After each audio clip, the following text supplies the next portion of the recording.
네. 자, 오늘부터는 4주 동안 이론 수업에 이어서 매핑 수업이 유기화학 관련해서 매핑 수업이 진행이 될 건데요. 그 수업이 뭔지는 좀 이따 다시 보여드리도록 하고, 일단 카페에 좀 가입을 하셔야 합니다. 그래서 필요한 자료도 다운 받아 보셔야 하고 질문 답변도 할 수 있으니까 카페에 가입을 하셔서 질문 답변에 활용하시도록 하고요. 혹시라도 필요한 내용이 있으면 여기 아래 메모하셨다가 이 이메일로 메일 주시면 확인되는 대로 민원사항 처리해드리도록 하겠습니다. 그 다음에 오늘 수업에는 카페에 가시면 두 개의 파일이 필요한데, 하나는 여기 전체 글 보기에서 공지사항에 있는 매핑 자료라는 것이 하나 필요하고요. 다른 하나는 2025 매핑 이론 자료라고 하는 게 필요합니다. 두 개의 파일을 다운받아서 프린팅을 하시거나 아니면은 PDF 자체로 파일로 저장하셔서 태블릿이나 핸드폰 같은 데서 활용하시면 될 것 같고요. 어떻게 활용하는지에 대해서 이제 수업을 진행하면서 말씀을 드릴 텐데, 오늘 수업은 최종 목적이 뭐냐면 여러분들이 앞에서 공부했던 이론, 그 길고 길었던 이론의 과정 중에서 유기 반응에 관련된 것들을 지도로 확인을 하는 거예요. 지도가 전체 4장이고요. 크게 보면. 근데 이 4장에 보시면은 작용기별로 이렇게 반응 매핑이 들어가 있어요. 그러면은 반응물하고 반응 조건에 따른 생성물이 뭔지를 연속으로 따라가면서 확인할 수가 있고, 여기서 일부를 이렇게 도려내면 그게 여러분들이 기출문제로 많이 봤던 반응에 관련된 시험 문제가 한 2문제 정도가 출제가 되는데, 그게 여기 일부분이라고 생각하시면 돼요. 그래서 정말 잘하시는 분들은 이 매핑만 잘 활용을 하셔도 시험 문제 4문제, 5문제 중에서 절반 이상은 해결하고 들어갈 수 있습니다. 그건 제가 자신 있게 말씀드릴 수 있어요. 그래서 이것만 잘 정리를 하셔도 되는데, 하는 이유는 뭐냐? 반응에 대한 정리예요. 그리고 그 정리를 통해서 기본적으로 이제 암기를 많이 해야 하고, 우리가 뻔히 알겠지만 문제를 풀면서 이거를 메커니즘을 매번 생략하면서 문제를 풀 수는 없잖아요.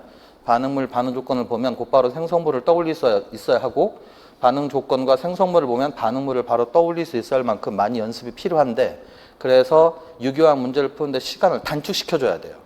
그래야 나머지 다른 물리나 무기 쪽의 계산 문제를 푸는 데 있어서 시간을 활용을 할 수가 있거든. 그래서 최대한 많이 외워서 빠른 시간 내 문제를 풀어보겠다, 정리하겠다, 그게 이 수업의 의미라고 생각하시면 되고요. 수업 자료를 다운받아서 보시면 알겠지만 2025 매핑 자료라고 하는 게 크게 보면 4장이라고 말씀드렸는데, 그 4장은 이렇게 반응물하고 반응 조건, 생성물이 다 들어가 있어요.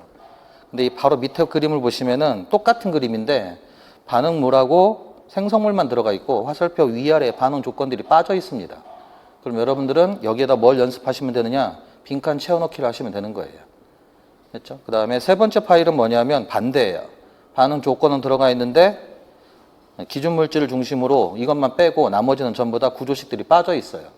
그러니까 각각의 반응 조건에 따라서 생성물들이 뭐가 생기는지를 구조식으로 표현할 수 있으면 돼요. 그리고 세 번째 페이지와 두 번째 페이지에 답으로 활용할 부분이 어디냐면 첫 번째 페이지입니다. 아시겠죠? 그래서 여기에 보시면 알킬 할라이드, 이중결합, 삼중결합, 알콜, 크게 보면 이렇게 4가지 작용기가 들어가 있고요. 그 다음에 두 번째 매핑이 뭐냐면 방향종 화합물 중심으로 벤젠고리 화합물 중심으로 EAS하고 SNAR 그리고 관련된 몇 가지 반응들이 들어가 있어요. 카보닌 화합물 몇 개랑 해서. 그래서 이게 두 번째 페이지고, 두 번째 매핑에 똑같은 내용이 여기가 구조식 빠진 그림, 여기가 시약 조건 빠진 그림, 그러면 똑같이 채워넣기 됐죠? 그리고 세 번째 매핑은 카보니로 화합물 중에서 알데히드 케톤 친핵성 첨가 반응이 일어나는데, 요게 에놀레이트 친핵체 더하기 기타 나머지 친핵체까지 다 넣어서 요 하나의 매핑으로 처리를 한 겁니다. 그래서 여기도 똑같이 요게 답이고요. 그 밑에 페이지가 구조식 빠지는 그림, 그 밑에 페이지가 반응 조건 빠진 그림, 이렇게 해서 세 번째 매핑입니다. 여기까지가 3주차고요. 그 다음에 4주차는 카보니로 화물의 반응 중에서 이탈기 능력이 있는 카복시산 유도체, 에스테르, 산염화물, 아마이드 이런 것들 있잖아요. 카복시산을 중심으로 해서 생기는 카복시산 유도체들까지 친핵성 첨가 후 제거에 의한 치환 반응 효과로 이 반응들을 공부하는 단원이 맨 마지막 매핑 4입니다. 그래서 역시 마찬가지로 여기도 구조식 빠진 그림, 그 다음에 시약 조건 빠진, 반응 조건 빠진 그림, 그렇게 각각을 채워넣기 연습을 하시는 거야. 아까도 말씀드렸지만 그래서 이거를 앞으로 이제 여러분들이 11월에 시험을 보기 전까지 시간이 이제 뭐 한 5, 6개월 정도 남은 것 같은데 5, 6개월, 4, 5개월 남았죠. 4개월 정도 남은 것 같은데 그때까지 여러분들이 매일 세트를 중심으로 해서 그러니까 매핑 1, 2, 3, 4를 하루에 한 장씩 채워넣는다. 내가 하루에 한 장씩 연습을 해보겠다라는 생각으로 접근하시면 돼요. 알든 모르든 거기를 계속 메꾸다 보면 자연스럽게 암기되는 부분도 있을 거고 정리되는 부분도 분명히 있을 거예요. 아시겠죠? 그래서 앞으로 여러분들은 시험이 있을 때까지 이 자료를 활용해서 빈칸 채워넣기를 많이 연습하시라라는 건데 한 가지 당부드릴 말씀은 뭐냐면 분명히 요약된 거예요. 전체가 아니라고요. 그러면 이제 중간중간에 뭐가 생각이 잘 안 난다든가 아니면 뭐 꼭 더 알고 싶은 부분이 있다든가 아니면 헷갈리는 부분이 있으면 여러분들이 공부했던 이론 교재나 아니면 뭐 인터넷 검색을 하든가 뭐 GPT를 사용하든가 아무튼 여러분들이 활용할 수 있는 다른 모든 자료들을 활용을 해서 그동안 공부해왔던 걸로 이론책을 뒤지든 뭐 교과서를 뒤지든 뒤져가지고 나머지 여러분들이 부족했던 부분은 스스로 메꾸셔야 돼요. 그걸 제가 또 다시 정리해 드릴 수는 없으니까. 다만 그렇게 여러분들한테 막히면 또 안 될 것 같아서 이것도 이론으로 한번 정리를 했어요. 그래서 매핑 이론 1부터 해서 4까지 제가 정리한 거야. 여러분들이 정리한 게 아니라. 이건 내 거예요. 아니 뭐 내가 저작권 있다 그런 게 중요한 게 아니라 내가 알고 있는 내용으로 내가 수업에 편하도록 정리를 한 내용이지 여러분들이 모르고 있는 내용을 정리한 게 아니라고요. 따라서 이 이론을 정리하면서도 여기에 뭐 알고 있는 내용도 있을 거고 본인이 모르는 내용도 있을 거고 그다음 헷갈리는 부분도 있을 거야. 다만 이걸로 충분하지 않는 것이 분명히 있을 테고 그거에 대해서는 여러분들이 직접 여러분들이 갖고 있는 교재 그리고 자료를 통해서 충분히 보충을 하셔야 돼요. 아시겠죠? 그리고 더불어서 이제 뭘 해야 하냐면은 이거를 할 때 이것만 하는 게 아니라 그다음 여러분들이 그 이론 과정할 때 풀었던 연습 문제들 있잖아. 챕터별로 그 풀었던 연습 문제들을 다시 처음부터 끝까지 한 번 더 복습을 하셔야 돼요. 차분히 계속. 그래서 문제풀이, 연습 문제풀이를 지금 수업과 병행하시라. 그래서 이것이 한 달 동안 이 과정으로 매핑 이론 1, 2, 3, 4가 끝나고 나면 4주 동안 그리고 나서 그 뒤에는 본격적으로 이제 문제풀이 과정으로 기출문제 수업부터 진행할 겁니다. 아시겠죠? 전체적인 컨셉은 말씀을 드렸고요. 곧바로 수업을 시작하도록 하죠. 그래서 파일이 2개 필요하다고 말씀드렸으니까 그 파일은 카페에서 다운받으시면 되고요. 자, 먼저 여기 매핑 이론 첫 번째 그림이 어떤 거냐면 이중결합, 삼중결합, 알킬할라이드, 알코올 작용기의 상호 전환. 보통 기본적으로 4가지 작용기에 대한 상호 전환 얘기라고 보시면 되고요. 그래서 오늘 제일 먼저 말씀드릴 그림은 어디냐면 요 첫 번째 이론에서 바로 요 부분입니다. 요거. 관용명은 스타이렌이라는 관용명이 있는데 이 스타이렌 관용명을 갖는 이 분자가 이중결합을 갖고 있고 하나는 방향족고리로 똘똘 뭉쳐 있어요. 그럼 여러분들이 먼저 생각하셔야 할 거는 다음에 보겠지만 여기는 첨가 반응이 매우 느려요. 안정하니까. 근데 여기가 상대적으로 빠르죠. 여기는 일반적인 이중결합이니까. 그래서 여기 이중결합 중심으로 여러 가지 반응들을 생각할 수가 있어요. 그래서 잘 아시는 HX 첨가 반응을 해서 알킬 할라이드를 만들어 놓고 여기서 치환 반응, 제거 반응 같은 것들을 또 할 수가 있죠. 그래서 다른 작용기들로 쉽게 전환할 수가 있는데 첫 번째 그림에서 먼저 설명드릴 부분이 여기고 이 공간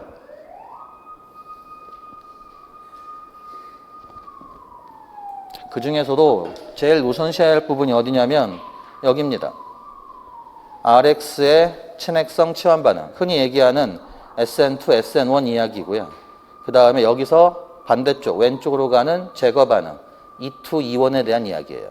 그러니까 사실은 첫 번째 첫 번째 매핑 페이지에서 중심 물질 2가지를 볼 수 있어야 하는데 여러분이 제시된 거는 그림상 이거지만 그걸 가지고 이걸 만들 수도 있고 그걸 가지고 이걸 만들 수도 있고 여기로부터 왼쪽과 오른쪽을 다 만들 수 있는데 그러면 여기를 중심으로도 한번 해석해 볼 필요성이 있다는 거야. 사실은 여러분들이 이론 과정 중에서 제일 먼저 배운 반응이 이렇게 진행되는 치환 반응, 여기서 이렇게 진행되는 제거 반응. 우리 이론책 기준으로는 7장부터 먼저 반응이 시작이 됐었잖아요. 됐죠? 그래서 여기서 치환 반응, 제거 반응 하는 걸 먼저 소개를 시켜드리려고 합니다. 그것이 또 다른 파일에 있는 요겁니다. 전자가 풍부한 화학 중의 구분부터 시작을 해서 그 아래쪽으로 SN2, SN1, E1, E2의 내용이 쭉 정리가 되어 있어요. 그래서 우리 7장 시작할 때 전자가 풍부한 화학종이 염기가 될 수도 있고 친액체가 될 수도 있는데 이걸 네 종류로 구분하겠다. 그 네 종류는 각 약에 따라서 그룹 1이 뭐냐? 강한 염기이면서 강한 친액체인애가 하나 있고 강한 염기지만 약한 친액체인애가 하나가 있고 약한 염기이지만 강한 친액체, 약한 염기이면서 약한 친액체. 이렇게 구분이 되는 이유가 뭐냐면 강한 염기냐 약한 염기냐를 구분하는 에너지 도표가 어딘지 아시죠? 그러니까 여러분들 다들 많이 봤을 거야. 이렇게 에너지 도표를 하나 그려놓고 에너지 곡선을 그린 다음에 강염기냐 약염기냐는 평형상수하고 관련이 되는 부분이라고요. 평형상수는 이 에너지 도표상에서 여기를 말하는 겁니다. 그래서 여기가 라지 K가 되는 거고 바로 여기의 크기에 따라서 강염기냐 약염기냐가 구분이 되는 거죠. 그렇죠? 그런데 강한 친액체냐 약한 친액체냐는 여기를 가지고 결정하는 게 아니에요. 강한 친액체와 약한 친액체는 뭘로 구분하는 거냐면 여기로 구분하는 겁니다. 그래서 여기다가는 K는 K인데 스몰 K를 쓰잖아요. 그러니까 일명 속도상수를 사용하는 겁니다. 그래서 속도상수가 큰 것이 강한 친액체고 속도상수가 작은 것이 약한 친액체고. 됐죠? 강염기는 에너지가 높은 상태를 말하는 거고 약염기는 에너지가 낮은 상태를 말하는 거고. 그게 반응물 관점도 그렇지만 생성물에서도 짝염기가 생길 수 있으니까 생성물의 짝염기가 에너지가 낮은 것이 약염기, 에너지가 높은 것이 강염기. 그러니까 반응물에도 강염기, 약염기가 있을 수가 있고 생성물에도 약염기, 강염기가 있을 수 있는데 그 강염기, 약염기는 여기를 보는 게 아니라 반응물이나 생성물의 이 에너지 상태를 보고 결정을 하기 때문에 그때 에너지 차이가 바로 여기를 말하는 거잖아요. 그렇죠? 그러니까 다른 거예요. 친액체냐 염기냐의 차이가 바로 이 에너지 차이를 가지고 얘기를 하는 것이기 때문에 염기성과 친액성이 꼭 같이 갈 필요가 없다는 점을 먼저 인식하시면 돼. 그렇게 되면 꼭 강한 염기가 강한 친액체일 필요가 없고 약한 염기가 약한 친액체일 필요는 없거든요. 그래서 여러분들한테 이걸 억지로 외우라고 말씀을 드린 거야. 두 개는 똑같을 필요가 없으니까. 비례하는 성질이 아니니까. 이해되시죠? 그래서 다시 뭐 더 이상 설명을 드리진 않겠지만 암기할 때 우리가 그나마 좀 친숙한 염기성을 중심으로 강염기 두 개가 위에, 약염기 두 개가 아래. 그래서 강염기의 약염기의 기준은 산, 짝산을 생각을 해서 주어진 염기에 H를 붙여 생기는 짝산, 그 짝산이 강산이 생기면 강산을 짝산으로 만들었으니까 약염기가 되는 거고 H를 붙였을 때 약산이 생기면 그 약산을 만드는 염기는 강염기니까 여기 두 개가 강염기에 해당한다. 그룹 1, 2가. 됐죠? 그러고 나면 각각의 강염기에 대해 약염기에 대해서 친액성이 또 강한 것과 약한 것으로 구분이 되니까 이렇게 그룹 1, 2, 3, 4가 나누어져서 구분이 될 것이다. 라고 말씀을 드렸고요. 여기에다가 하나만 더 말씀을 추가해서 말씀을 드리면 질문들이 좀 있어서 미리 말씀을 드리는데 사실은 요 NH2-가 아마이드잖아요. 그러니까 아마이드가 두 개가 있잖아요. 유교에서 말하는 아마이드는 흔히 두 개인데 착용기 아마이드, 단백질 결합 말하는 거 하나가 있고요. 금속 양이온 옆에 질소 음이온. 그러니까 음이온을 뜻하는 전미사가 ID이고 아민의 음이온을 줄여서 아마이드라고 부르는 거야. 그러면 저 형태죠. 다시 말하면 금속 양이온 옆에 N- 형태도 우리가 아마이드라고 부르는 거예요. 그래서 NA가 카운터 양이온이면 소듐 아마이드, K 플러스가 카운터 양이온이 되면 포타슘 아마이드 이렇게 부르는 전자가 풍부한 화학종이 있거든요. 근데 이 전자가 풍부한 화학종은 어디에 들어갑니까? 라는 질문이 되게 많더라고요. 근데 이거는 실험적인 값으로 생각을 해보면 사이값이에요. 그러니까 원이라고 얘기하기는 그렇고 투라고 얘기하기는 좀 그런데 그 어디 중간쯤이거든요. 근데 제가 지금까지 봤던 소듐 아마이드는 여러분 시험 문제 그리고 기본서 텍스트에 대부분 그룹 2처럼 행동해요. 그룹 2에 더 가깝습니다.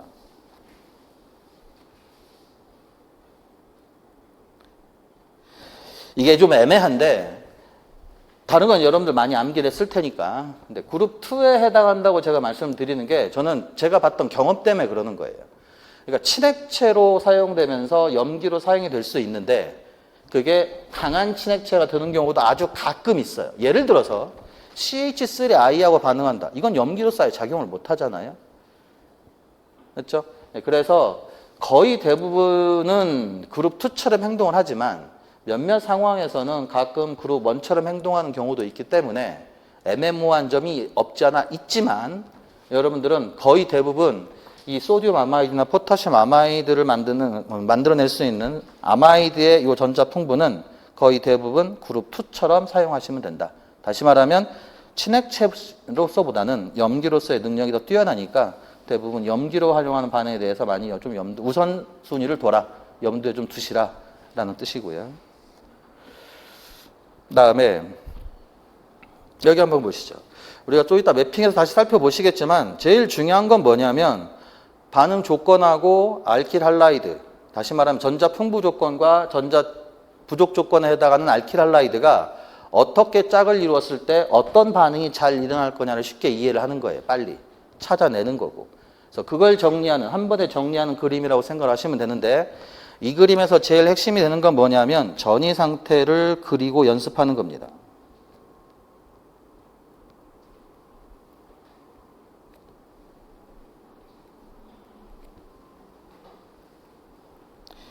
이런 게 시험 문제가 될지는 모르겠어요. 왜냐하면 시험 문제를 출제할 때는 항상 신경 쓰이는 게 뭐냐면 채점이에요. 얼마나 정확하게 공평하게 채점할 수 있는지를 염두에 두지 않고 문제를 출제할 수는 없거든. 괜히 문제가 생길 수 있으니까.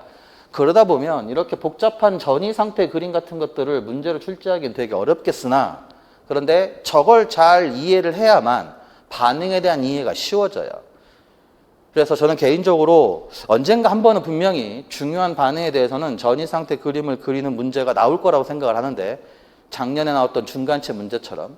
근데 이 전이 상태 그림이 대단히 중요해서 여기에서 나오는 SN2 전이 상태 그림 꼭 그리기 연습해 보시고요. E2 전이 상태 그림 연습해 보시고요. 그 다음에 SN1하고 SN1하고 이온에 필요한, 다시 말하면 탄소 양이온을 만드는 조건에서 RDS에 해당하는 전이 상태가 있어요. 이 세 가지 전이 상태 그림을 좀 그리는 연습을 해보셔야 합니다. 다음 빠진 그림이 하나 있는데 여기서 여러분들이 생각할 그림은 이렇게 가는 그림과 이렇게 가는 그림이 하나가 있을 수 있어요. 위쪽으로는 SN1 PDS가 있고요. 아래쪽으로는 E1 PDS를 하나 생각할 수가 있어요. 이 말 뜻이 무슨 뜻이냐면 잘 아시죠? SN1과 E1은 모두 다 탄소 양이온 중간체를 거쳐야 돼요. 그래서 탄소 양이온을 얼마나 잘 만들 수 있느냐가 전체 반응 속도를 결정하게 돼 있고, 그래서 여기 이탈기, 리빙골이 빠져나오는 불균일 분해를 일으키는 이 단계가 속도 결정 단계인 RDS가 되는 겁니다.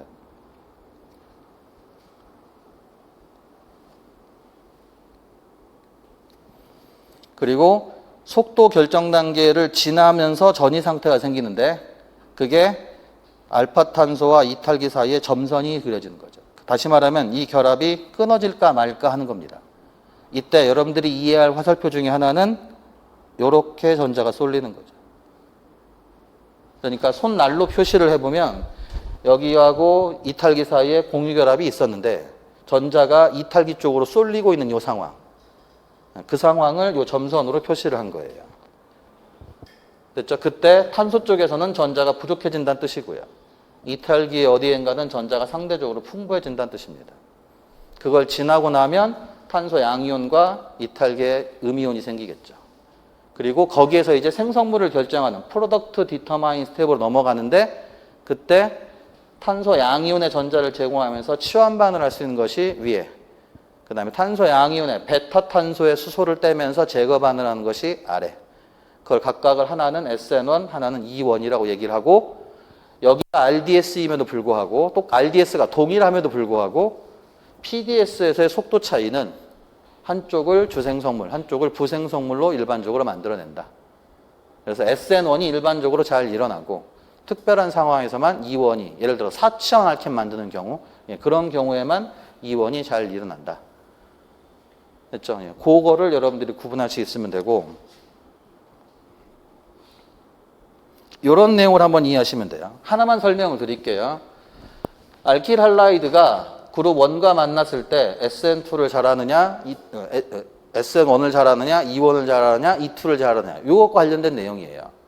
그거를 각각의 색깔, 연두색과 빨간색과 핑크색으로 메모를 해드린 거고, 예를 들어서 어떤 때 SN2가 잘 일어나느냐, 그룹 1은 이런 애들과 만났을 때 SN2를 잘하고, 그룹 2는 이런 애들을 만났을 때 SN2를 잘하고, 그룹 3은 3차 RS를 빼면 전부 다 SN2를 하고, 그룹 4에서는 상대적으로 친핵성이 떨어지기 때문에 높은 온도로 가열할 때 SN2가 잘 일어난다. 뭐 이런 내용들을 각각의 요약된 내용으로 정리를 한 겁니다. 됐죠? 그래서 그 기준된 내용을 한번 잠깐 살펴보면 기본적으로 이 생각을 하셔야 돼요. 이분자 반응이란 뜻입니다. SN2도 그렇고 E2도 그렇고. 그러니까 전자가 풍부한 화학종이 상대적으로 속도식에 참여하려는 능력이 커진다는 거예요. 그때 치환 반응을 잘하기 위해서는 뭐가 잘 돼야 하냐면 백사이드 어택을 잘해야 하고요. 그걸 만약에 잘 못하게 하면 상대적으로 뭐가 되는 거냐면 이분자 반응 중에 E2 반응을 하게 되는 거예요. 됐죠? 그래서 강한 친핵체 조건을 갖고 있는 그룹 1과 그룹 3에서는 1, 3에서는 매우 특별한 상황을 빼면 전부 다 뭐가 되는 거예요? SN2가 되는 거예요. 그 특별한 상황이 3차 RX입니다. 그 경우만 빼면은 전부 다 SN2를 하는 거고, 그룹 2 같은 경우에는 상대적으로 입체 무리가 큰 강염기이기 때문에 백사이드 어택이 잘 안 되죠. 그래서 입체 무리가 매우 작은 이거 두 가지를 빼면 대부분 다 뭐를 한다? E2를 한다는 게 핵심이죠. 됐죠? 그러니 문제가 되는 건 그룹 4인데, 그룹 4 같은 경우에는 SN2보다는 기본적으로 SN1을 선호합니다. 말씀드렸던 대로 그룹 4는 염기성도 약하고 친핵성도 약하기 때문에 속도식에 취하면 경향성이 떨어지게 돼 있어요. 됐죠? 그래서 탄소 양이온 중간체를 거치는 1분자 반응을 해야 하는데, 그럼에도 불구하고 어쩔 수 없이 SN2를 하는 경우가 있는데, 그건 누구냐? 약한 친핵체를 쓰지만 탄소 양이온을 잘 못 만드는 경우예요. 그러니까 탄소 양이온을 못 만들게 하니까 약한 친핵체를 이용해서 어거지로 반응을 해야 하고, 억지로 반응하기 위해서 가열 조건이 필요하다는 뜻입니다. 그렇게 되면 SN2도 가능해진다. 됐죠? 따라서 그거에 반대되는 얘기가 E2 반응이고, SN2 전이 상태와 함께 E2 전이 상태 그림도 꼭 그리기 연습을 하시기 바랍니다. 그때 핵심되는 내용 중에 하나는 뭐냐면 전자 전달의 의미가 있어요. 보세요.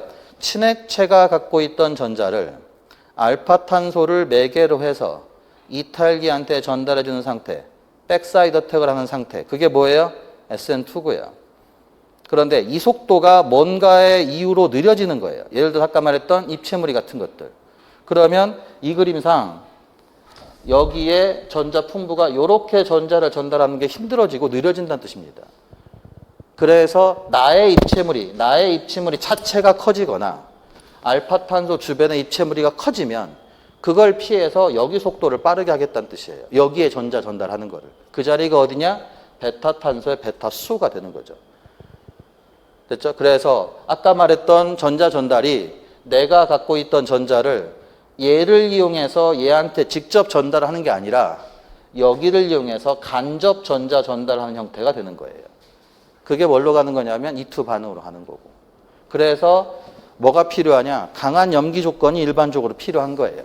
그 강한 염기 조건이 언제 많이 나타나냐면 그룹 1, 2에 나타나니까 강한 염기 조건일 때가 E2를 잘할 수 있다는 뜻이고, 다만 여기에 입체무리도 커져야 하기 때문에 여기 보세요. 메틸하고 1차가 빠져있는 점을 생각하세요. 2, 3차에서 그룹 1을 이용할 때 E2가 잘 일어난다는 뜻이고, 염기의 입체무리가 워낙 크니까 심지어 1차도 E2에 이용될 수 있다는 뜻이고, 맞죠? 그룹 3은 염기성이 상대적으로 약합니다. 그러니까 이런 거는 실험실에서 사용하는 조건이 분명히 아니에요. 매우 특별한 때만 E2가 가능한데, 그게 언제냐면 3차 RX를 사용하면서 이온 용매 상호작용을 상대적으로 줄일 수 있는 극성 비양성자성 용매를 사용하면서 가열까지 해줘야, 매우 높은 온도로, 그래야만 G3를 이용한 3차 RX에서 E2가 어거지로 가능한 거예요. 일반적인 거는 위에 두 개고 밑에 거는 특별한 거니까 그렇게 크게 신경 쓰지 않아도 된다는 뜻입니다. 그렇죠? 문제는 여기입니다. 아까도 잠깐 말씀드렸지만 여기를 잘 기억하셔야 돼요. 일반적으로 그룹 4는 분명히 말씀드리지만 염기성도 작고 친핵성도 작아. 그래서 뭐가 핵심이 돼야 하냐면 탄소 양이온을 얼마나 잘 만들 수 있느냐가 핵심이 돼야 돼요. 그래서 꼭 기억해야 할 게 뭐냐면 일반적인 RX 중에서 우리가 생각할 수 있는 탄소 양이온이 비교적 쉽게 만들어지는 RX가 몇 차부터냐, 이걸 좀 기억해야 돼. 그 차수가 몇 차예요? 2차부터예요. 그러니까 2차 탄소 양이온이나 3차 탄소 양이온은 비교적 상대적으로 쉽고 빠르게 탄소 양이온이 될 수 있는 반면 메틸이나 1차 RX는 상대적으로 매우 느리거나 탄소 양이온이 거의 안 만들어지는 걸로 보시면 돼요. 그래서 아까도 말씀드렸잖아. 이런 애들은 심지어 탄소 양이온을 얼마나 만들기 싫었으면 SN1을 하지 않고 G4를 이용함에도 불구하고 SN2를 하겠냐고. 바로 요 점이에요. 그래서 머릿속에 꼭 기억하셔야 할 것이 2차 탄소 양이온 정도부터 그 정도 안정도를 가지면 탄소 양이온이 잘 만들어진다라고 생각하셔야 하고, 그걸 이해하는 순간 여기가 이해가 될 거고, 그게 이해되는 순간 그러면은 그룹 4를 이용해서 SN1으로 E1으로 반응이 일어나려면 적어도 차수가 2차 정도는 되어야 한다. 2차 이상은 되어야 한다. 그래야 탄소 양이온을 쉽게 만들 수 있고, 거기서 우리가 얘기했던 SN1, E1이 PDS로 가능한데 일반적으로는 SN1이 더 잘 일어난다. 그거를 정리할 수 있다고요. 추가해서 2차 탄소 양이온만큼 안정한 탄소 양이온인데 1차가 있어요. 혹시 그게 누군지 기억하십니까? 1차 알릴하고 1차 벤질이 2차 탄소 양이온만큼 안정해요. 기억하시죠? 그래서 차수가 1차지만 탄소 양이온은 2차 탄소 양이온만큼 안정한 탄소 양이온 구조가 있는데 그게 누군지 기억하시라고. 1차 알릴과 1차 벤질입니다. 얘네들은 2차 탄소 양이온만큼 또는 그보다 안정하다는 것이 실험적인 사실이니까 1차 알릴과 1차 벤질은 뭐도 가능해요? 약한 친액체를 사용할 경우에도 SN1이 가능합니다. 이해하시겠죠? 그 다음에 각각의 메커니즘에 대한 일반적인 특징들을 쭉 정리했어요. 이걸 제가 또 일일이 읽는 건 별 의미가 없을 테니까 정리된 내용 그대로 따라가시면서 혹시 부족한 내용이 있거나 기억이 안 나는 내용이 있거나 아니면 자기가 알고 있던 내용과 뭔가 다르다면 꼭 가지고 있는 기본서 아니면 이론 정리한 거 바탕으로 다시 한번 점검들 하시고요. 특징으로 가장 중요한 내용 한 가지씩만 말씀드리면 뭐니 해도 SN2와 E2에서는 제일 중요한 게 중간체가 없다는 거예요. 그래서 아까 말씀드린 이 전이 상태 그림이 중요하다는 거고. SN1과 E1에서 가장 중요한 얘기는 반대로 뭐겠어요? 탄소 양이온 중간체를 거친다는 거죠. 사실은 그걸로 인해서 나머지 얘기들이 다 정리가 되는 거예요. 됐죠? 그리고 아까 말씀드렸던 이 내용 다시 한번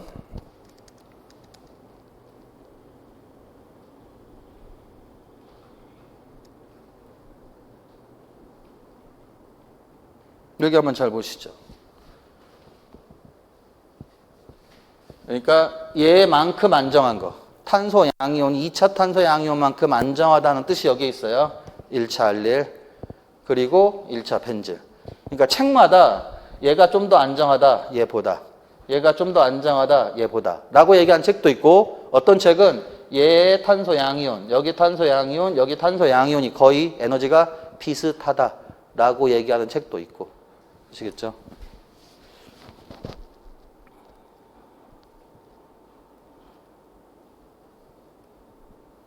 이 부분은 묶입니다. 책마다. 아니면 순서대로 가는 경우도 있고. 그 다음에 여기 내용 조심하세요. 위에 정리한 내용 다시 한번 보시면 알겠지만 4가지 반응 메커니즘이 7장, 8장에서 나오는 반응 메커니즘이었는데 그 4가지 반응 메커니즘의 유일한 공통점이 요거예요. 할로겐의 종류에 따른 반응 속도인데 그게 FCl, Br, 요오드 순서로 증가하게 되어 있습니다. 아시겠죠? 자, 그리고 여기 한번 보시죠, 이제. 첫 번째 매핑은 요게 핵심이에요. 3중결합에서 2중결합 만들기도 하고 2중결합에서 3중결합 만들기도 하고 그러니까 이 부분이 우리가 첫 번째 봐야 할 매핑 지도 안에 어딘가에 들어가 있다는 뜻이야. 됐죠? 여기도 마찬가지죠. 이중결합을 뭘로 바꿀 수 있냐면 알코올로 바꿀 수도 있고요. 알코올을 이중결합으로 바꿀 수도 있죠.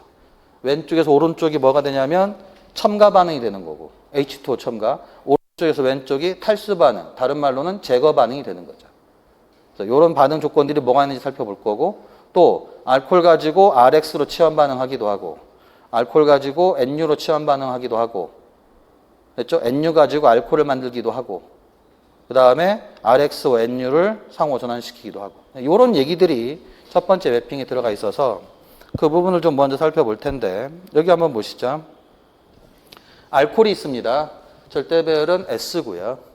절대 배열을 표기한 이유는 요것과 요것이 똑같은 알코올로부터 X를 치환시키는 반응인데 하나는 입체화학 조절이 안 된다가 핵심이고 다른 하나는 입체화학 조절이 되는 게 핵심이에요. 맞죠? 그래서 알코올로부터 X를 만들어내는 똑같은 효과가 있음에도 불구하고 우리는 둘의 차이점을 알아야 하는데 공통점은 X로 바꾼다. 그런데 여기는 입체화학 조절이 안 되고 여기는 입체화학 조절이 된다는 겁니다. 그래서 첫 번째, 낫세미가 되는 과정이 뭘 통하죠? 우리가 방금 전에도 얘기했던 탄소 양이온은 중간체를 거쳐서 X가 친액체로 붙는 거예요. 그러니까 반응 메커니즘 잠깐 설명해보면 알코올보다 강산인 HX를 사용하게 되면 나쁜 이탈기였던 OH가 HX와 반응하여 좋은 이탈기로 바뀌고 그 좋은 이탈기 상태에서 옥소늄이 물이 빠져나가는 거예요. 그러면 벤질 2차 탄소 양이온이 생기고 그 벤질 2차 탄소 양이온의 친액체가 앞 뒤로 붙으면 낫세미 혼합물이 생긴다. 요게 핵심이었거든. 됐죠? 그런데 그게 똑같이 X를 바꾸는 반응임에도 불구하고 요 반응이 중요한 이유는 뭐냐? 입체화학이 조절이 된다는 거지. 보시면은 S였던 것이 only R로 생긴다는 뜻이에요. 왜? 반응 도중에 SN2가 관여하니까.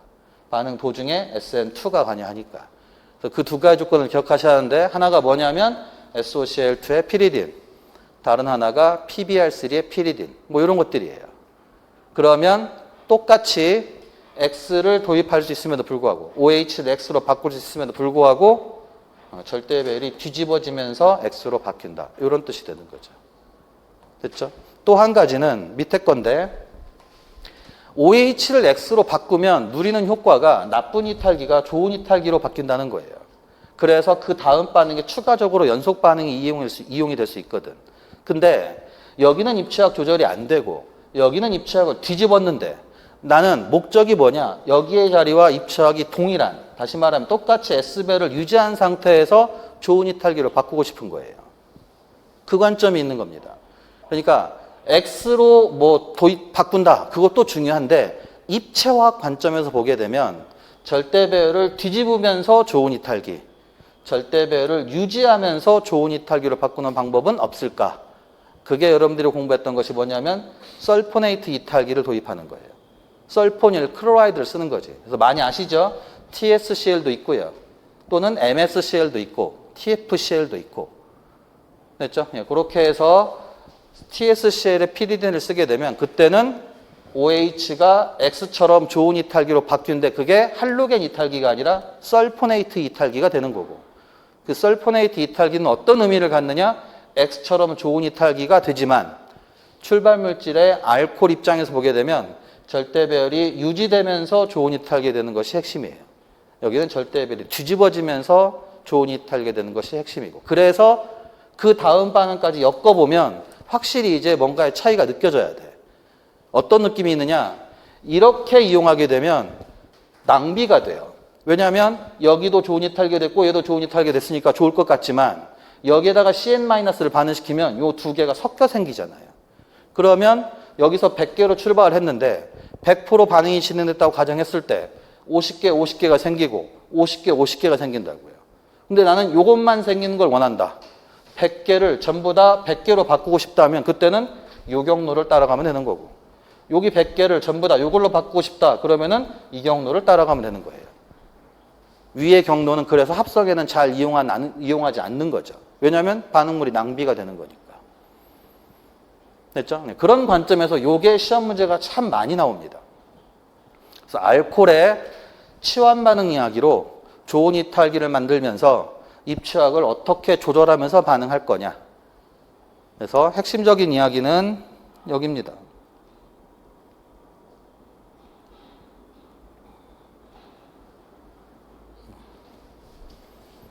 입취학과 관련 지어서 이 내용을 잘 이해하셔야 돼요. 예를 들어 이런 거야. 나 이거 반응 메커니즘 기억이 잘 안 나는데? 그러면은 이론서 어딘가를 뒤지면 이 반응의 메커니즘이 분명히 나와 있다고. 그걸 한번 찾아보시라고 그러니까. 그것까지 해서 다 할 수는 없잖아요. 그러니까 잘 생각해봐.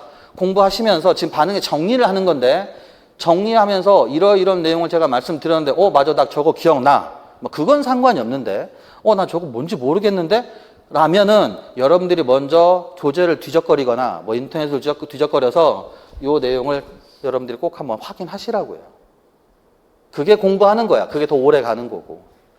아시겠죠? 그 다음에 요 왼쪽으로 내려와 있는 요 얘기, 대각선 얘기가 또 중요한데 이 관점은 이거예요. 수업 때도 한번 말씀드렸지만 이론 때 알코올을 루이스산과 반응시킨 겁니다. 알코올을 루이스산과 반응시킨 거고요. 알코올을 루이스산과 반응을 시키는 거예요. 똑같은 관점에서 알코올을 POCl3라는 루이스산과 반응을 시키는 거예요.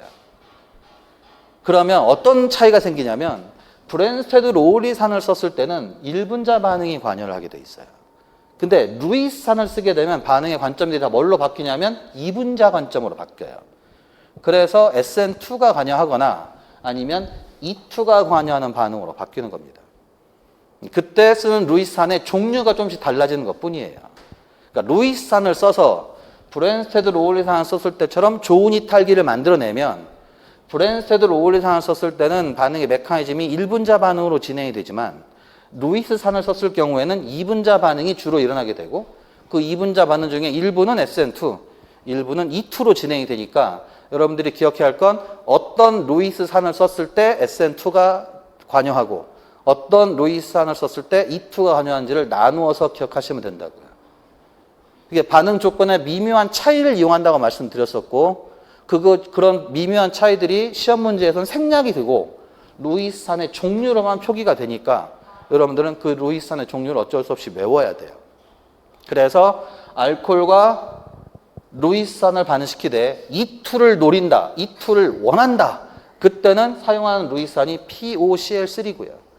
그리고 상대적 저온이고요.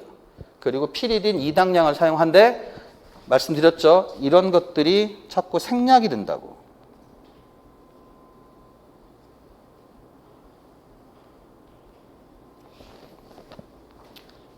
매번 반응 조건마다 저런 얘기를 주면 좋겠지만 자꾸 생략되면서 나오기 때문에 어쩔 수 없이 루이스산을 기억하면서 여러분들이 구분하는 방법엔 다른 게 없다는 뜻입니다.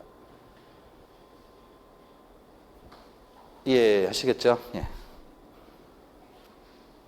그래서 한번 잘라가겠습니다. 여기 잠깐 보시죠.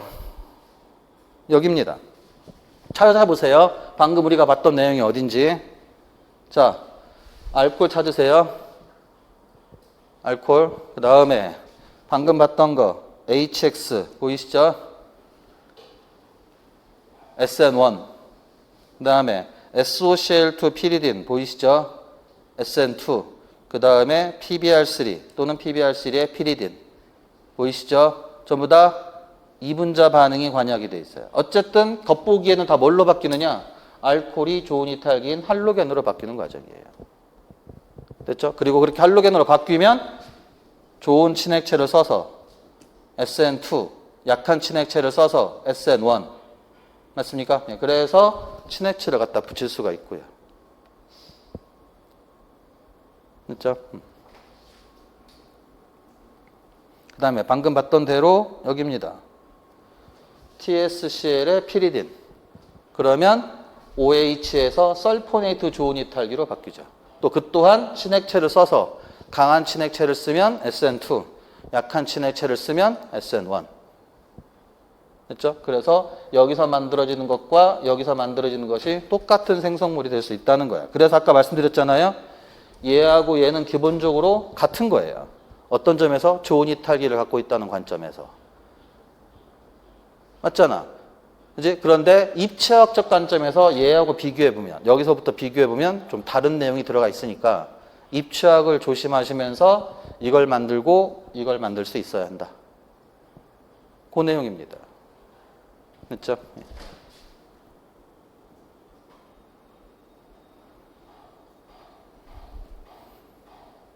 자, 그러면 하나 더 있네. 여기가 뭐죠? E2. 우리가 봤던 거. 그러니까 오른쪽에서 왼쪽으로.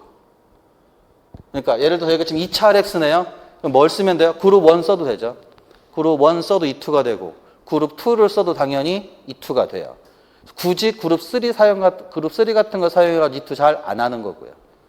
그룹 4도 잘 사용할 필요가, 그룹 4도 사용 안 해도 되지. 그룹 4 사용하면 SNO하고 자꾸 경쟁하게 되니까.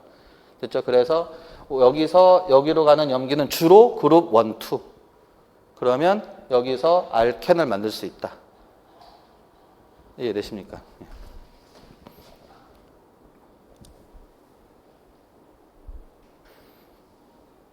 그 다음에 아까 우리가 봤던 내용이 여기 하나 있죠. 알코올에서 알켄을 만들 수 있는 조건이 하나 있는데 제거 반응할 수 있는 거. E2, 그 루이산이 POCl3 저온이라는 점을 기억하시면 돼요. 됐죠? 그런데 우리가 하나 더 봐야 할 게 있지. 여기 이 조건. 황산하고 인산. 이게 누구죠? 얘처럼 뭘 쓴 거야? 브랜스테드 로울리산을 쓴 거예요. 그럼 여기하고 여기 차이는 메커니즘적으로 무슨 차이가 있죠? 밑에 것이 E2라면 위에 거는 뭐예요? 얘처럼 브랜스테드 로울리산이니까 1분자 반응으로 제거 반응을 하는 거지. 따라서 여기가 E2, 여기가 E1. 맞죠? 예.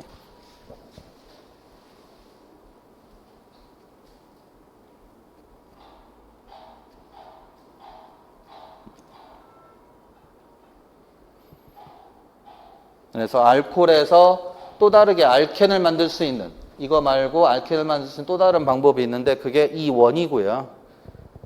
그때는 HX하고 SOCl2 또는 PbR3처럼 어떻게 구분하시면 되느냐? 여기 두 개가 1분자 반응을 유도할 수 있는 브랜스테드 로울리산. 그 다음에 여기 두 개가 2분자 반응을 유도할 수 있는 루이산. 됐죠? 그래서 비교해 보세요. 브랜스테드 로울리산으로 SN1, E1. 맞죠? 루이산으로 SN2, E2. 그래서 이것도 기억나십니까? 같은 브랜스테드 로울리산인데 왜 여기는 SN1이 되고 왜 여기는 E1이 되느냐? 친핵성 차이. 짝염기에 친핵성 차이가 있다고 그랬어요. 여기는 X-가 친핵성이 아주 좋아요.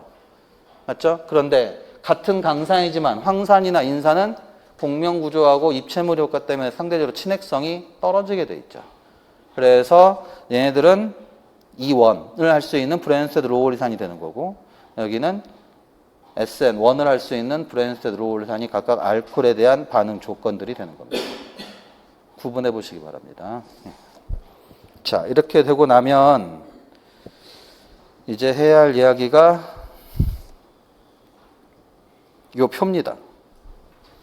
이 표를 우리가 이론 과정 중에서는 저하고 이론 공부를 하신 분들은 어디서 봤냐면 10장에서 봤던 내용들이에요.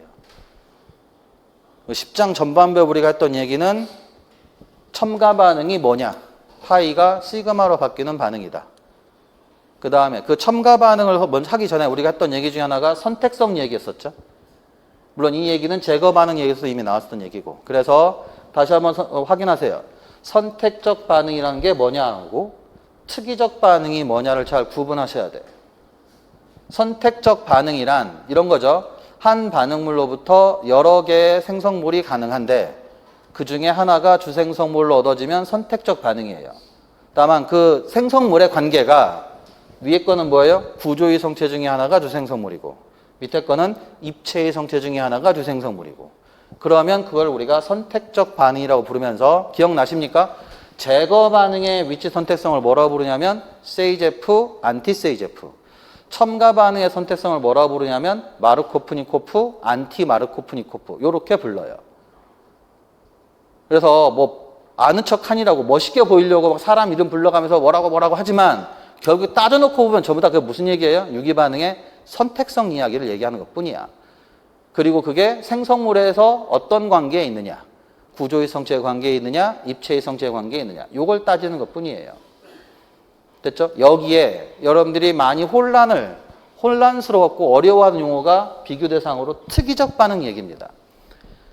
근데 이 특이적 반응을 오해하시는 분이 있는데 생성물이 하나 생기는 반응입니다. 이런 거 아니에요. 그런 걸 자꾸 오해하시는데 특이적 반응은 절대 그렇게 이해하시면 안 되고요.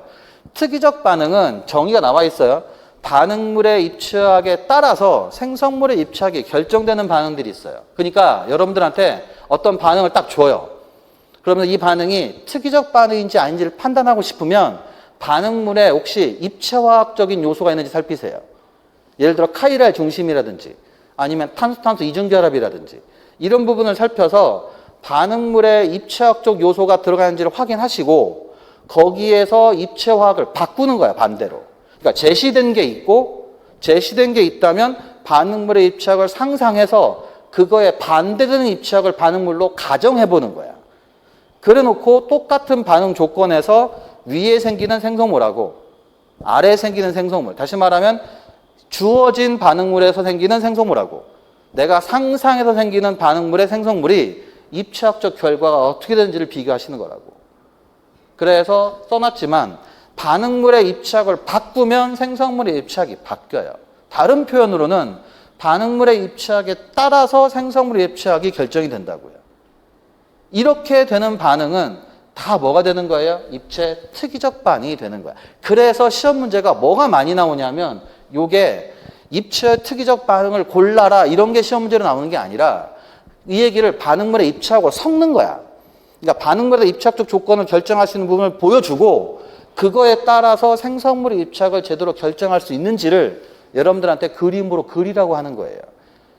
그래서 그 안에는 입체 특이적 결과를 고려해라, 뭐 입체 특이성이 뭐냐 이런 말을 묻는 게 아니라 반응물을 주고 생성물을 그릴 수 있는지를 따져서 이 얘기를 알고 있는지 모르는지를 알고 싶은 거예요. 그래 시험 문제가 많이 나오는 거라고. 여러분들이 가장 많이 봤던 게 그런 거잖아. SN2 문제 같은 거 생각해봐요. SN2 문제가 뭡니까? 반응물의 입체학을 주고 생성물의 입체학을 절대별 반전시켜서 그릴 수 있는지 그런 것들을 살피는 거고요. E2 반응에서는 안티베타수 제거를 이용해야 하니까 반응물의 입체학에 따라서 안티베타수 제거를 고려하면 어떤 입체학을 갖는 이 알켄이 많이 생기는지 Z 알켄이 많이 생기는지를 그걸 결정하는 거예요. 맞죠? 그 다음에 딜셀더 같은 경우도 그거잖아. 친다이엔체 입체학이 시스였으면 생성물도 시스야 하고 친다이엔체 입체학이 트랜스였으면 생성물도 트랜스야 하고 이런 것들이 전부 다 입체 특이성과 관련된 내용이야. 그래서 많이 입체 특이성 관련지어서 시험 문제가 많이 나오는 4가지 대표적인 방안들을 써드렸지만 이거 말고도 많이 있어요. 그러니까 생성물이 하나 생기는 반응이 입체 특이적 반응입니다. 이딴 식으로 이해하지 마시고 반응물의 입체학에 따라서 생성물의 입체학이 달라질 수 있는 모든 반응은 전부 다 뭐예요? 입체 특이적이에요. 그 대표적인 반응이 4가지일 뿐이고 하나 더 밑에 파란색 메모 외우세요. 입체 특이적 반응은 모두 입체 선택적이에요.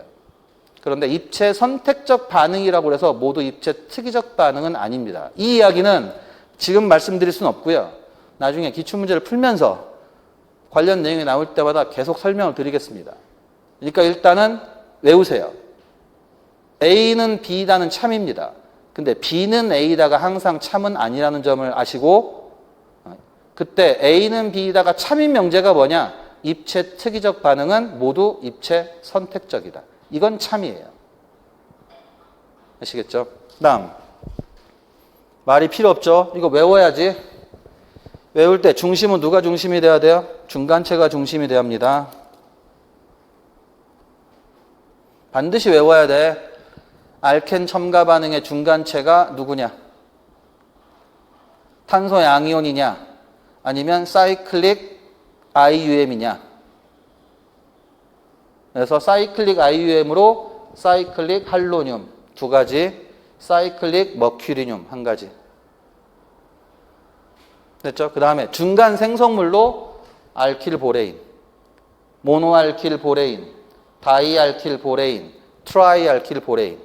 뭐 이름 따로 안 써도 되겠죠? 모노알킬, R이 하나, 다이알킬, R이 2개, 트라이알킬, R이 3개. 이런 게 가능한 이유가 뭐냐면 알켄과 BR3, 알켄과 BH3, 보레인이 반응할 때 이론적으로 반응한 당량수, 화학 양론이 어떻게 되죠? 알켄 3, BH3 1이 반응이 가능하거든. 그러니까 BH3 1에 대해서 BH 결합이 동일한 게 3개가 있기 때문에 BH3에 대해서 알켄은 최대 3당량이 반응이 가능해서 사용하는 몰수에 따라서는 이게 될 수도 있고 이게 될 수도 있고 이게 될 수도 있어요. 그러나 뭐가 됐든 우리는 전부 다 얘네들을 뭘로 처리할 거냐면 염기성 산화제로 처리할 거고요. 됐죠? 예, 그렇게 해서 최종 노리는 생성물은 뭐예요? 알코올 생성물입니다. 그래서 유일하게 지금 정리된 표에서 위치 선택성이 나머지하고 반대가 되죠. 위치 선택성이 있는 것들이 전부 다 마르코프니코프였다면 여기는 안티 마르코프니코프가 되는 거예요. 그거 하나 조심하시면 되고 또 알코올, 알코올, 알코올 3가지 방법으로 알코올을 만들 수가 있는데 하나는 탄소 양이온 중간체를 거치는 거, 다른 하나는 사이클릭 머큐리늄 중간체를 거치는 거, 다른 하나는 알킬 보레인을 거치는 거. 그래서 3개 중에서 재배열이 가능한 건 누구밖에 없냐면 탄소 양이온 중간체를 거치는 요 과정밖에 없는 거예요. 여기만 알코올이 탄소 양이온 재배열이 가능하고 나머지는 탄소 양이온 중간체가 아니니까 재배열이 안 된다는 거고. 됐죠? 그 다음에 또 중요한 이야기가 입체 선택성 이야기죠. 탄소 양이온 중간체를 거치니까 안티신, 신안티가 모두 가능한 게 여기고 그 다음에 안티가 가능한 게 뭐예요? 고리형 할로늄 중간체를 거치는 게 안티가 가능하죠. 다만 똑같은 고리형 할로늄 중간체를 거쳐도 여기 같은 경우에는 NaBH4로 환원하는 와중에 신안티가 섞인다는 것이고. 그러니까 고리가 열릴 때까지는 뭐예요? 얘처럼 고리가 열릴 때까지는 안티인데 고리가 열린 후에 탄소 머큐리 결합을 탄소 수소 결합으로 바꿔줘야 하잖아. 그때 쓰는 시약이 누구냐면 NaBH4라고요. 그 와중에 이걸 사용할 때 뭐가 생기는 거야? 신안티가 섞이는 거예요. 그래서 최종 결과는 여기가 안티인데 비해서 여기는 신안티가 섞이면서 알코올이 된다는 점. 그 다음에 여기가 뭐예요? 신만 생기죠. OH, 그러니까 염기성 산화제를 써도 이때는 입착이 그대로 똑같은 방향에서 C 비결합이 있던 방향 그대로 COH 결합이 생기기 때문에 입착적으로. 그래서 여기는 똑같이 신 첨가가 되면서 여기가 신안티가 섞이는 알코올, 여기는 신만 생기는 알코올, 여기는 신안티가 섞이는 알코올. 입착적 특징도 3가지가 서로 구분이 됩니다. 그 다음에 별거 아닌데 뭐 여러분 수준은 그렇게 별거 아닌 건데 그냥 여러분들 쉽게 넘어간 얘기 중에 하나가 이거에 대한 정의예요. 정의. 여러분 스스로 한번 답을 해봐. 제가 묻겠습니다. 누군가가 여러분들한테 너 유기화학 많이 공부했으니까 안티 마르코프니코프 첨가가 뭐야? 라고 물어보면 대답할 때 제대로 대답하는 분들이 제가 보기엔 많지 않을 거라고 봐요. 혹시 한번 스스로 한번 생각해 보세요. 안티 마르코프니코프가 뭡니까? 라고 물었어. 본인이 한번 스스로 생각을 해보시라고요. 답이 뭔지. 생각해 보셨습니까? 답은 이거의 반대가 맞는데요. 잘 생각해야 돼. 그러면 이게 뭐냐고 물어보면 먼저 여기를 얘기해야 돼요. 이걸 얘기하고 그 다음에 이걸 정의해야 돼. 들어봐. 그러면 마르코프니코프를 정의해 볼게요. 마르코프니코프는 첨가 반응에서 생기는 위치 선택성을 말한다. 근데 이 위치 선택성이 왜 생기느냐? 첨가 반응을 하다 보면 안정한 양이온 중간체가 빨리 만들어진다. 그리고 그 안정한 양이온 중간체를 빨리 만드는 와중에 그 다음의 과정으로 생성물이 구조 이성질체 중 하나가 주생성물로 된다면 그걸 우리는 마르코프니코프 첨가라고 얘기하는 거예요. 그러니까 마르코프니코프 첨가를 현대적으로 해석할 때는 반드시 필요한 게 안정한 양이온 중간체란 말이 필요해요. 그리고 그 안정한 양이온 중간체가 빨리 생긴다는 걸 이해해야 돼요. 하몬드 가설 같은 걸 이용해서. 그러니까 안정한 양이온 중간체가 빨리 만들어지고 그걸 거쳐서 구조 이성질체 중 하나가 주생성물이 돼야 돼요. 그러니까 안정한 양이온 중간체, 그 다음에 구조 이성질체, 그리고 그 중에 하나가 주생성물. 이런 용어들이 다 들어가야 하거든. 그걸 잘 섞어서 한 문장으로 만들어 보세요. 안정한 양이온 중간체를 거쳐서 구조 이성체 중 하나가 주생성물로 얻어지는 첨가 반응. 그걸 우리는 마르코프니코프 첨가라고 부르는 겁니다. 이해하시겠습니까? 그런데 자, 그게 정의가 됐어 이제. 그 다음 얘기야. 안티마르코프니코프는 뭐냐면 그때입니다. 그때가 언제냐면 마르코프니코프 첨가를 할 때 보면 주생성물이 있었다는 뜻은 반대로 부생성물이 있었다는 뜻이잖아. 다시 마르코프니코프 때 주생성물이 있었다는 말은 그렇지 않은 생성물, 다시 말하면 부생성물이 있었다는 뜻이잖아요. 그러니까 안티마르코프니코프는 뭐냐면 부생성물로 얻어졌던 애가 주생성물로 얻어질 수 있는 첨가 반응이 있다는 거예요. 그러면 우리는 그때 그걸 뭐라고 불러요? 안티마르코프니코프 첨가라고 하는 거야. 그런데 여기 논리적으로 뭐가 들어가 있냐면 자꾸 그렇게 얘기를 하다 보면 그러면 탄소 양이온 중간체가 아니면 안티마르코프니코프입니까? 그럴 수도 있고 아닐 수도 있어요. 무슨 얘기냐면 안티마르코프니코프는 중간에 무슨 일이 벌어졌는지를 따지지 않아요. 마르코프니코프는 중간에 무슨 일이 벌어졌는지를 따지는 거예요. 그래서 아까 말씀드렸잖아. 마르코프니코프는 안정한 양이온 중간체를 거쳐야 돼요. 그리고 그 중에 하나가 주생성, 그 중간체를 거쳐서 구조 이성질 중 하나가 주생성물이 되어야 한다고. 그런데 안티마르코프니코프는 중간에 무슨 일이 벌어졌는지를 따지지 않고 말했잖아. 마르코프니코프 때 주생성물로 얻어지지 않던 거, 한마디로 부생성물로 얻었던 것이 주생성물로 얻어지기만 하면 돼요. 그러니까 중간에 무슨 일이 벌어졌는지는 묻지도 않고 따지지도 않는다고요. 따라서 다시 말씀드릴게. 이게 왜 안티마르코프니코프입니까? 탄소 양이온 중간체를 거치지 않았기 때문입니까? 뭐 그럴 수도 있는데요. 그게 정확한 뜻이 아니라 아까 얘기했던 마르코프니코프 때 주생성물로 얻어지지 않던 애가 중간 결과, 중간 과정과 상관없이 최종적으로 부생성물이 주생성물이 됐기 때문에 우리는 그거를 안티마르코프니코프라고 얘기를 하는 거예요. 그래서 뒤에 보면 잠깐 여러분 안 가도 돼. 나만 갔다 올게. 뒤에 보면 오늘 마지막 부분에 볼 이야기가 라디칼 반응이 있는데 이런 얘기가 나오는 거예요.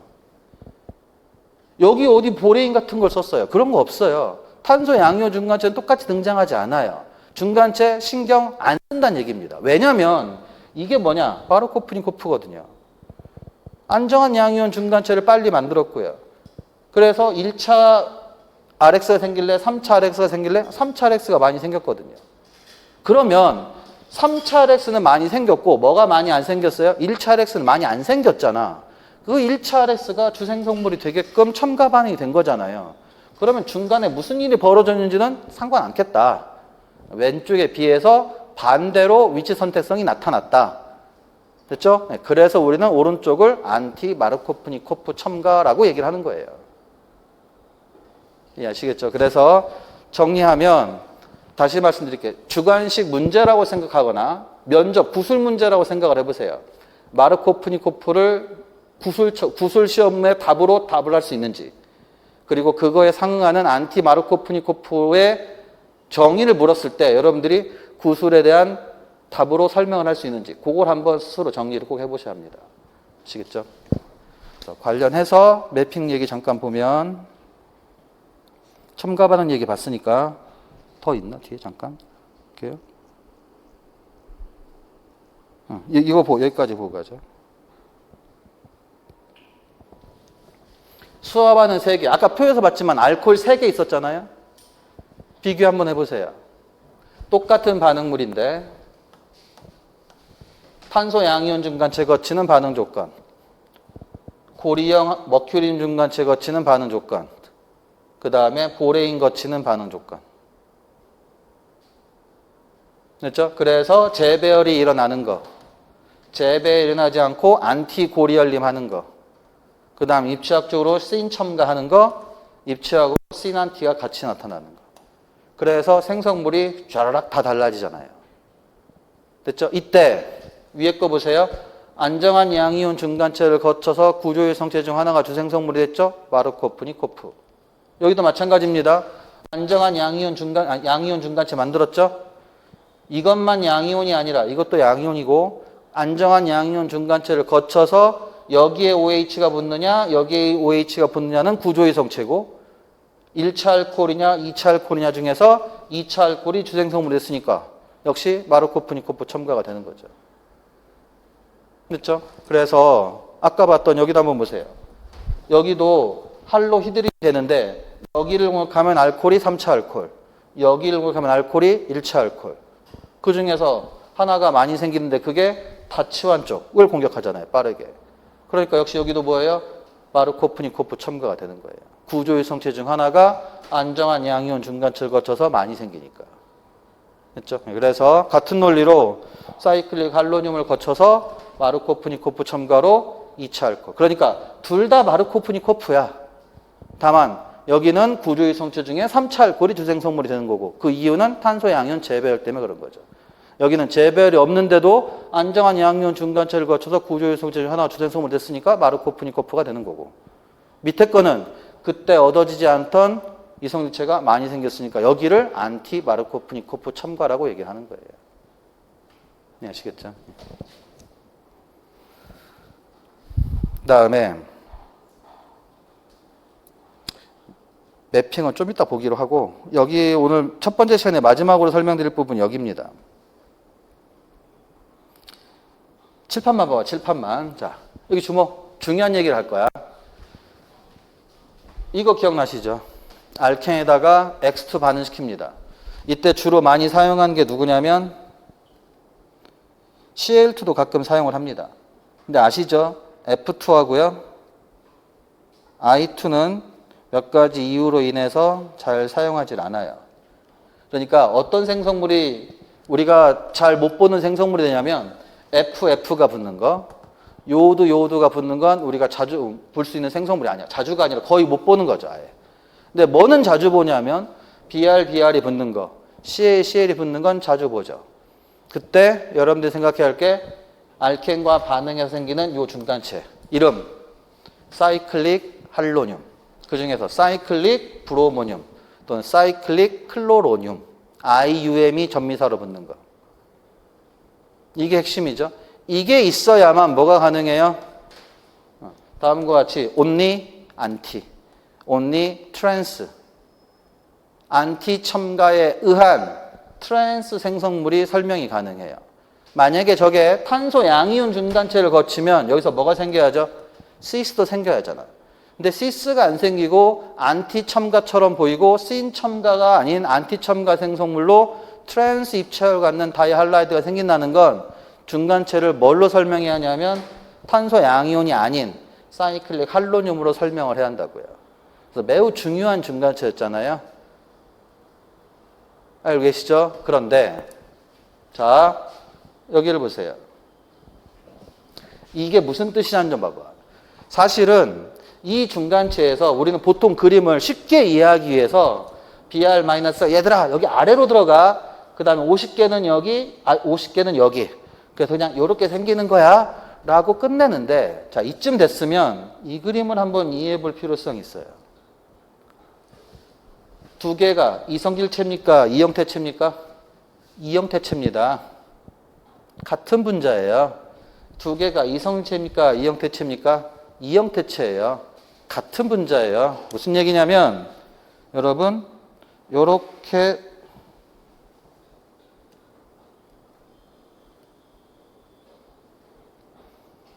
요렇게 위아래를 왔다 갔다 하지는 못해요. 왜 그러죠? 여기가 SS고요. 여기가 RR입니다. 둘은 무슨 관계입니까?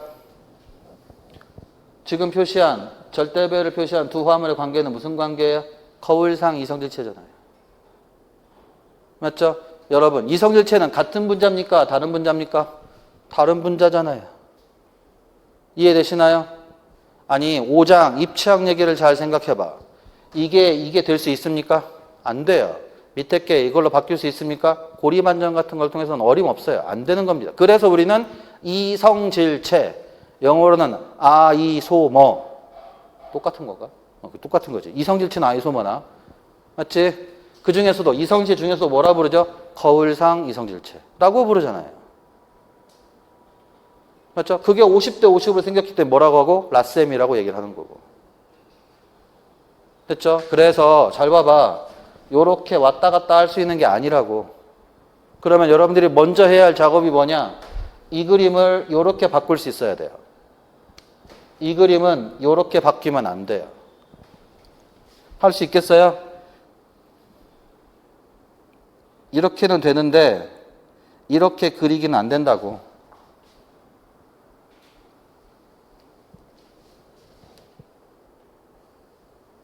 맞지? 이건 되는데 이건 안 돼요. 그러니까 기준을 하나 정해봐봐. 예를 들어서 여기서 시계 방향으로 1, 2야. 그럼 어느 자리든 시계 방향으로 1, 2를 잡고 1에서 아래, 2에서 위에.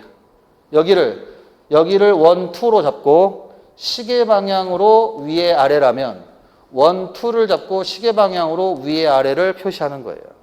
그래서 다시 말씀드려요.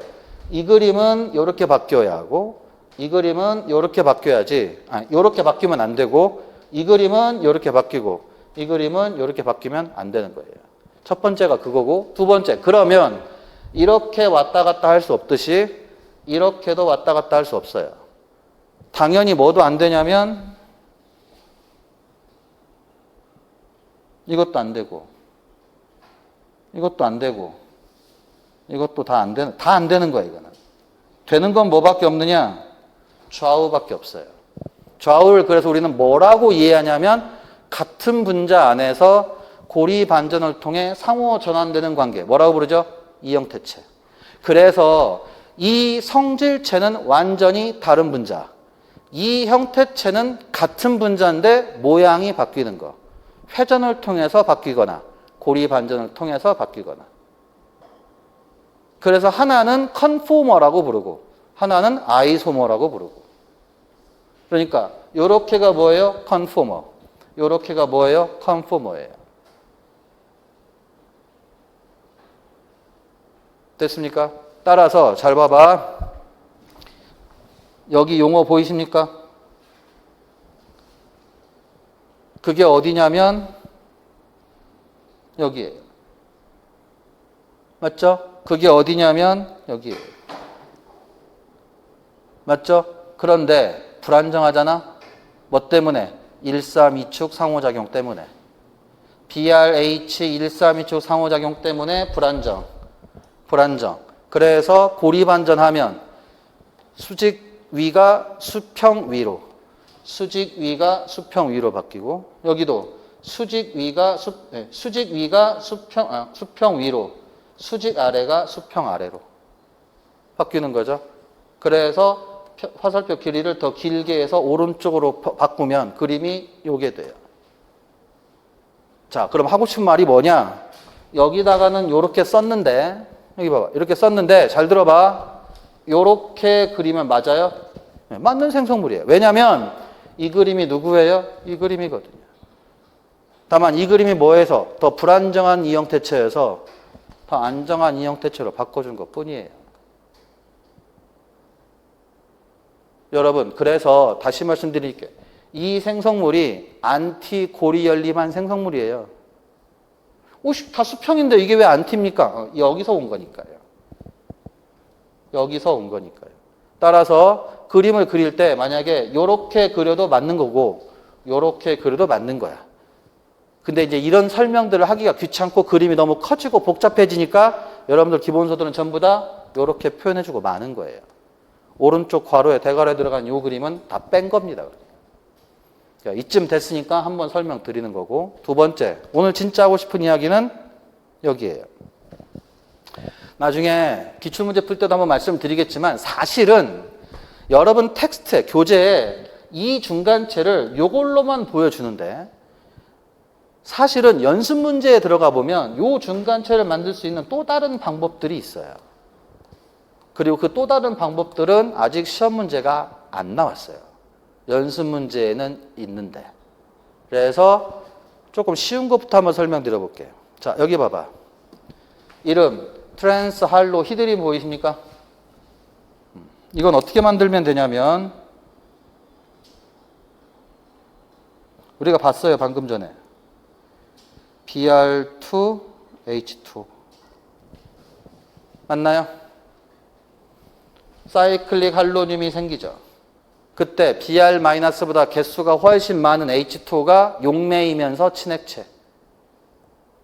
Br2 대신에 뭘 쓸 수도 있죠? 혹시 기억나시는 거 있습니까? Br2 대신에 Br2를 천천히 공급할 때 쓰는 시야.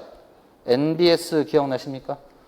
네, 그러면 여기가 브로모늄이 되고 거기에 용매이면서 친액체로 H2의 개수가 훨씬 많으니까 Br-보다 친액성은 약하지만 H2가 빠르게 친액체로 작용해서 절반씩 여기를 공격하면 아까 그렸던 이 자리에서 브롬 중에 하나가 OH로 바뀐 애가 생기는 거라고요. 그 그림이 누구냐면 이거예요. 이름하여 트랜스 할로 히드린. 보이시죠? 보이시죠? 그러니까 아래로 붙은 애가 누구예요? OH가 아래로 붙은 그림이라고 생각하시면 돼. 이 그림에서. 여기서 아래로 H2 친액체, 아래로 H2 친액체. 그러면 여기 보세요. 여기가 OH가 됐다는 뜻이고요. 여기가 OH가 됐다는 뜻이에요. 됐어요? 그래서 우리가 이론 때 봤던 건 어떤 거냐면 NaH를 반응시키는 거예요. 여기다가. 그럼 무슨 일이 벌어지죠? 여기서 산으로 작용해서 O-, 여기서 산으로 작용해서 O-. 그러고 뭐 돼요? 분자의 SN2. 그럼 작용기 에폭사이드. 그걸 우리가 9장에서 공부했었거든요.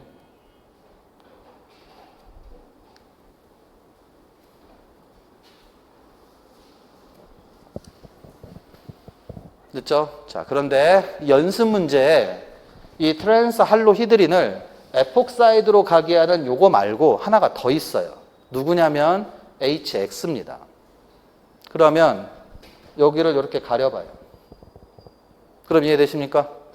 알코올과 HX의 반응이야. 맞아?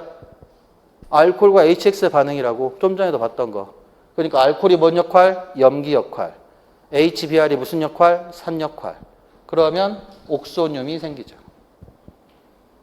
됐어요? 그런데 이 옥소늄이 결합한 탄소 옆에 X가 붙으면 뭐가 빨라지느냐? 분자의 반응이 훨씬 빨라져요. 이게 패스트가 된다고요.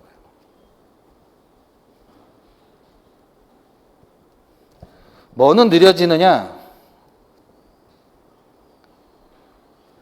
여기서 물이 빠져나가는 거. 이게 슬로우가 되는 거예요. 그래서 뭘로 안 바뀌느냐? 이렇게 생긴 탄소 양이온으로는 잘 안 돼요. 슬로우니까.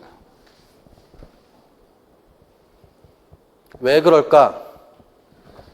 여러분 질문 있어요? 질문 있어요? 어느 것이 더 안정할까? 누가 안정할까요? 밑에 게 안정해요. 이유가 뭔가요? 고리무리가 삼각형으로 생겼는데도 불구하고 안정한 이유. 옥텟 때문에 그래요. 저 옥텟 효과가 이렇게 탄소 양이온을 만드는 것보다 옥텟을 만드는 화학중이 훨씬 더 안정한 거예요. 기본적으로. 고리무리는 깨면 안 돼. 옥텟이 무엇보다도 우선이야. 우리가 오죽하면 1장부터 옥텟 얘기를 그렇게 꺼냈겠어요. 옥텟을 만족하면 그렇지 않은 것보다 무조건 안정하다고. 됐죠? 그래서 요 속도 비교를 해보세요. fast, slow를. 아시겠어요? 그럼 여기서 뭐가 생겨요? 이게 생겨요. 이게 우리가 이론 끝에서 봤던 NGP 얘기예요. 분자의 SN2를 이용해서 이유탄 그룹의 할로겐이 친액체로 작용하고 반응 속도를 훨씬 빨리 만든 겁니다. 그래서 두 번째로 기억해야 돼요. 뭐가 두 번째냐? 할로 히드린을 거쳐서 에폭사이드가 되는 첫 번째. 할로히드를 이용해서 사이클릭 할로늄을 거치는 두 번째. 그때 조건이 하나는 염기 조건, 하나는 산성 조건. 하나는 텍스트에 많이 나오고요. 하나는 연습 문제로 많이 나와요. 하나는 시험 문제가 이미 나왔던 얘기고요. 한쪽은 아직 시험 문제가 안 된 얘기예요. 이해하시겠어요? 그래서 결론이 뭐냐? 이런 중간체를 만드는 또 다른 반응물이 있다. 그 반응물이 누구냐? 트랜스 할로히드린이다. 반응 조건은 뭐냐? HX다. 그러면 나머지 얘기는 똑같이. 세 번째가 있어요. 여기 보세요. 반응물. 좀 특이하게 생겼어요. 알릴 자리 할로겐이에요. 요 자리하고 요 자리가 비닐 자리, 그 이웃한 자리에 알릴 자리. 알릴 자리 할라이드가 있으면 HX를 반응했을 때 다음과 같은 전이 상태를 거쳐서 여기에 돼요. 역시 뭐 때문에 그러느냐? 이런 걸 생각해봐. 우리는 좀 이따 보겠지만 알켄에다가 HX를 첨가하게 돼 있어요. 그러면 여기 H를 붙이면 여기가 탄소 양이온, 여기 H를 붙이면 여기가 탄소 양이온. 이미 마르코프니코프 따지면서 봤던 얘기야. 그런데 이렇게 탄소 양이온을 만드는 건 역시 뭐예요? 옥텟이 부족한 상태예요. 그런데 이렇게 한 번에 양이온 중간체, 탄소 양이온 같은 거 거치지 않고 다음과 같은 전자 이동이 이런 전이 상태를 만들어버리면 한 번에 사이클릭 할로늄이 된다고요. 그러니까 이렇게 되는 거야. 1번, 2번, 3번. 요게 동시에.